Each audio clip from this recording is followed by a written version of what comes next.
All right, today we're going to be learning about monarch butterflies.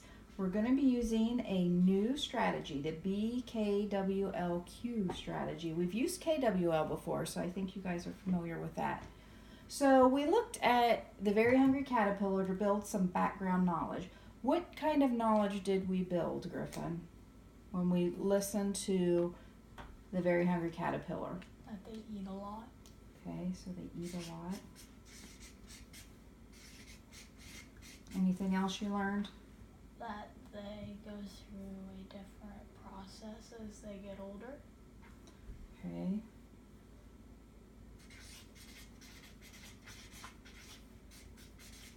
So they change through a process. Yeah. They turn into a butterfly instead of just being a caterpillar their whole life. Okay, so that's what we learned in this. Yes. So what do you already know, even before we looked at the caterpillar book, what did you know about monarch butterflies, which is what we're going to learn about today? What do you know already? That they live in a lot of different places. Okay. So they live in many places. They can come in different colors. Okay, different colors. Yeah. What else do you know about monarch butterflies? That we have them in Ohio. Well, Okay, so live in many places. So live in Ohio. We'll put Ohio right here. Anything else you know about them? Anything else you know about monarch butterflies? They go through a life cycle like any other butterfly. Okay, so they have a life cycle. Yeah. Okay. Before we start reading the book, what are some things that you hope to learn? So what do you want to know? Why From they the go book. through the process. Why? They go through.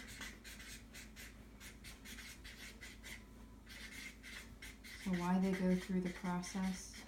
Yeah. What else do you want to know?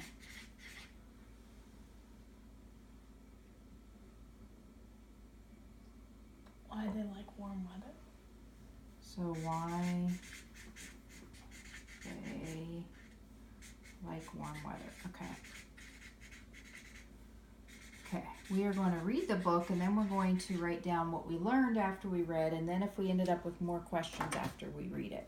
So this is The Monarch Butterfly by Gail Gibbons.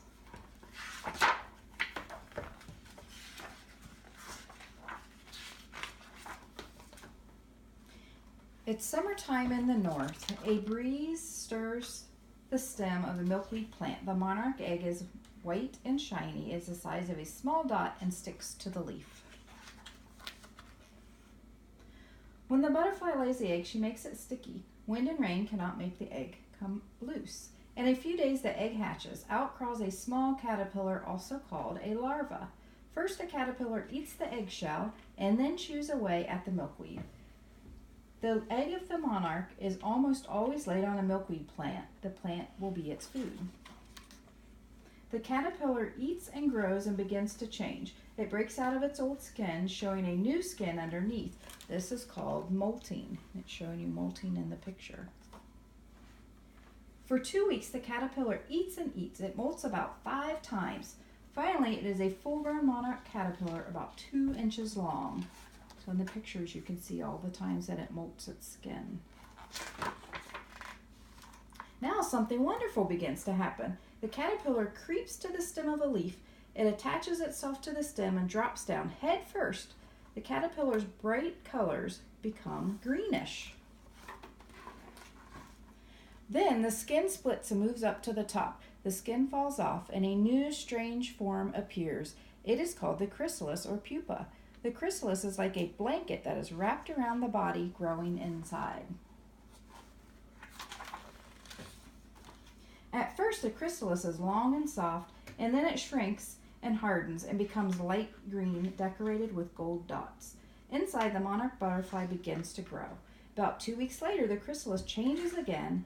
It turns gray-green before becoming transparent, and inside are white dots in orange and black lines. The chrysalis wiggles, then it splits open, and the butterfly begins to pull itself out. The head and legs appear first, then the rest of it slides out. The wings are tiny and stuck together, and the butterfly's abdomen is big. The abdomen becomes smaller when its fluid is pumped into the wings. The wings become bigger. A caterpillar has turned into a butterfly. This is called metamorphosis. So the butterfly sits quietly for a few hours waiting for its wings to dry and harden. And at last they begin to move slowly and then faster, and the butterfly flies off towards the sky. Monarchs have a bad taste and will make a bird or animal sick if they are eaten, so most of them are left alone. There are many parts to the butterfly, and it only flies during the day. When it rains, the butterfly stays dry, hidden under leaves. Fall is on the way, and soon it will be cold. If the monarch butterfly doesn't fly south, it will die. So once again, it darts up into the sky, and the butterfly will take a long trip to a warmer place. This is called migration. The monarch will fly where its ancestors have always gone, sometimes to the same tree. They fly to places such as Florida, Southern California, and Mexico. Some butterflies migrate 4,000 miles. They will stay south in the winter.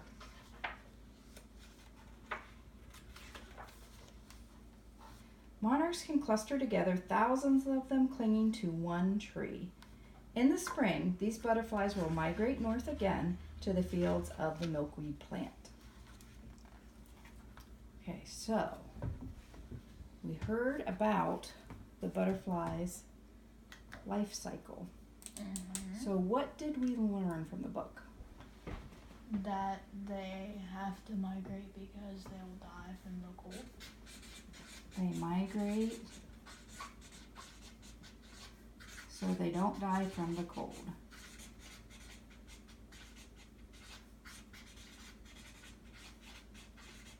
Let's look at some of the things we wanted to know. Why do they go through the process, and why they like warm weather? So did we learn any of that? Yeah, we figured out that question. About why they like the warm weather? Yeah. Because when it's cold, they can't fly. Okay. And what did we learn about the process? We learned a couple of words, maybe vocabulary words that had to do with the process. A couple of things that happened. So metamorphosis, we learned about metamorphosis, which is the process. And what else did we learn? The one word, The word where they do what? Which word do you think you know? Describe it. where they shed their skin. Where they shed their skin. That one was called molting. And how many times did it say they'll do that while they're a caterpillar? Like at least 5. Like at least 5 times they molt because they get bigger, so they have to lose that skin that's too tight for them. So what new questions do you have that maybe the book brought up but didn't describe a lot and you want to know more about it? Could we make it to where they can live in the cold? Could they ever live in the cold? If we gave them like a controlled environment or something? Okay.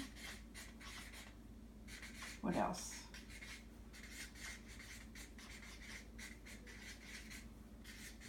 What else? Anything else you're wondering about? Did we really get this question answered, why they go through this process? Did we get that answered? Kind of told us about the process, but would you want to know more about why they go through all that? I mean, I think it described it, it's just because they're getting so big that they have to, like, become something else or else they won't survive. Okay, so maybe more about the process, but you think it's because they keep getting big.